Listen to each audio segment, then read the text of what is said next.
এই হাদিসটা একটু শুনি। নবী সাল্লাল্লাহু আলাইহি ওয়াসাল্লাম বলেছেন, সেই ব্যক্তির না খেয়ে থাকায় এবং সেই ব্যক্তির পানি পান না করায় আল্লাহ পাকের কিছুই আসে যায় না।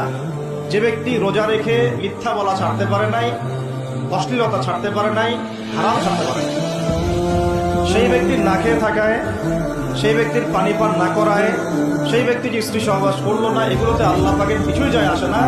যে ব্যক্তি রোজা রেখে মিথ্যা বলল, অশ্লীলতা প্রদর্শন করলো, অথবা গীবত করলো, অথবা আল্লাহ পাকের কাবায়ের ফাওয়াহিশে লিপ্ত হলো। তার মানে কুতিবা আলাইকুমুস সিয়াম কামা কুতিবা আলাল লাযিনা মিন ক্বাবলিকুম লাআল্লাকুম তাত্তাকুন, এটা অর্জন করতে হলে রোজা রেখে আমাকে আল্লাহ পাকের সমস্ত হারাম ছেড়ে দিতে হবে।